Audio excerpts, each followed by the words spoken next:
বলা হয়ে থাকে যে এক মণ দুধে যদি এক ফোঁটা চেনা পড়ে তাহলে দুধটা নষ্ট হয়ে যায়। বাংলাদেশ জামাত ইসলামের যারা রাজনৈতিক কর্মী আছেন, বিশেষ করে শিবির, আমি বহুত আগে একটা ভিডিওতে বলেছিলাম যে আমি আসলে শিবিরের কিছু প্রশংসা করেছিলাম যে গতানুগতিক ধারার রাজনৈতিক দলের নেতাকর্মীদের চেয়ে ইসলামী ছাত্র শিবিরের যারা কর্মী আছেন তাদের মধ্যে নৈতিকভাবে অনেক পার্থক্য আছে, পজিটিভ পার্থক্য আছে। কিন্তু এর মাঝখানেও যে বিচি নেতা আছে দুই একটা, এগুলা কিন্তু মাঝে মাঝে বের হয়ে আসে।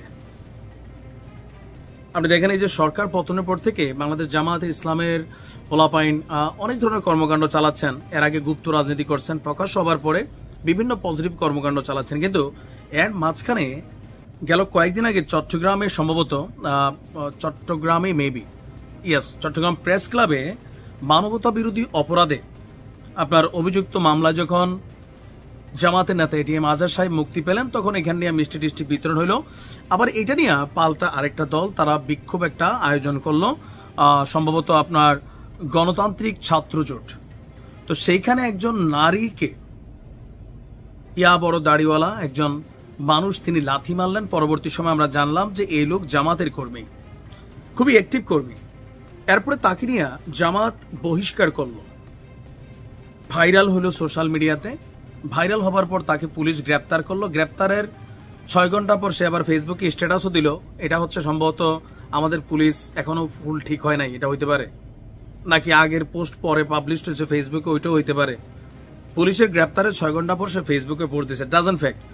তো এরপরে তার বিরুদ্ধে যে মামলা হয়, সে গ্রেপ্তার হইয়া আপনার ভিডিওটা ভাইরালের কারণে গ্রেপ্তার হয়। এরপর আমরা দেখছিলাম যে জামাতের পক্ষ থেকে একটা বিবৃতি আসছিল যে আকাশ চৌধুরী নামে সংগঠনের একজন কর্মী ঊর্ধ্বতন কর্তৃপক্ষের অনুমতি ছাড়া সেখানে উপস্থিত হয়ে যে কর্মকাণ্ড অংশগ্রহণ করছে তা নিন্দনীয়। আমরা এই কর্মকাণ্ডকে প্রশ্রয় দেওয়ার পক্ষপাতী নাই, তাই কেন্দ্রীয় দৃষ্টিভঙ্গির আলোকে শৃঙ্খলা ভঙ্গের দায়ে উপযুক্ত বিষয়সমূহ বিবেচনায় নিয়ে আকাশকে বহিষ্কার করা হয়েছে।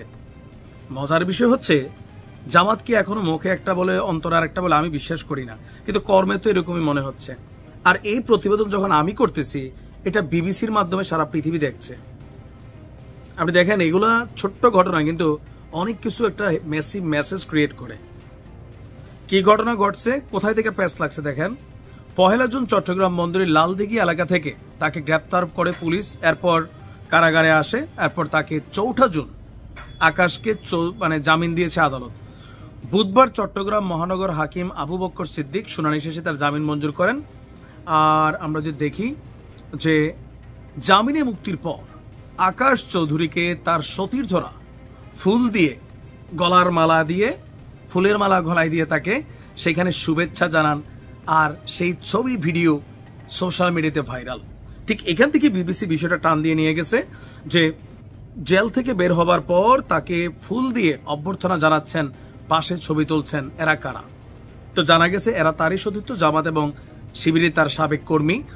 এই ঘটনা নতুন করে বিতর্কের জন্ম দিয়ে বলছে যে একজন নারীকে প্রকাশ্যে লাথি মারার পর দুইজনটা মারছে। অভিযুক্ত ব্যক্তি যখন কারাগার থেকে বের হয়, তাকে ফুল দিয়ে বরণ করার মেসেজটা কি? এই মেসেজটা হচ্ছে সোজা কথা সহিংসতার স্বীকৃতি।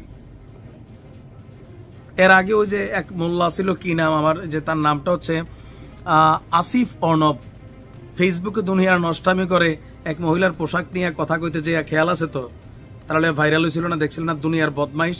তো তারও এরকম ফুল টুল দিয়ে একদল মোল্লা গ্রুপ গিয়া তারে একদম কোরআন টোরান হাতে দিয়ে কি বানাই ফেললো। মানে জাতির মধ্যে এই ভাইবটা এখন আছে যে কোনো মহিলা যদি তার ইচ্ছা মতো ড্রেস পরে আর রাস্তায় হাঁটা এরকম অনব টাইপের বা যে কোনোভাবে যদি সহিংসতার শিকার হয়, এটা একটা পজিটিভ ভাইব পায়। এখন এই দৃশ্যপটগুলো যখন আন্তর্জাতিক মিডিয়াতে আসে, আপনার বুঝতে হবে জামাতকে আরো সংযত হতে হবে, মুখে এক অন্তরে আরেক নীতি ছাড়তে হবে। না হয় এই ব্যক্তিরা যারা ফুল দিয়া বরণ করছে তাদেরকেও দল থেকে বহিষ্কার করতে হবে। যে এরা কারা, যে এগুলো কিন্তু আসলে খুব সিরিয়াস নেওয়ার বিষয়, নয়তো ওই ভাইরাল হয়েছি তারপরে গিয়া বক্কর চক্কর। এখন তার সাথে আবার এখন এটার পরে জামাত ইসলামের পক্ষ থেকে বলা হয়েছে যে ফুলেল সংবর্ধনার সাথে জামাত ইসলামের কোনো সম্পৃক্ততা নেই। চট্টগ্রাম মহানগর জামাতের সহকারী সেক্রেটারি মোহাম্মদুল্লাহ বলছেন। যে তার সাথে কোনো সম্পর্ক নেই, আর এগুলা তার ব্যক্তিগত ব্যাপার, আমাদের কেউ নাই। তো এগুলো আসলে দায়সারা বক্তব্য বাংলাদেশের রাজনৈতিক দলগুলো দেয়, মানুষ খায় না এখন। তবে সামনে ক্ষমতায় যাইতে গেলে জামাত এবং নারী সাংঘর্ষিক ইস্যু এটা অলওয়েজ ছিল, আপনারা নিশ্চয়ই এগুলো ফোকাস করবেন। ভালো থাকুন।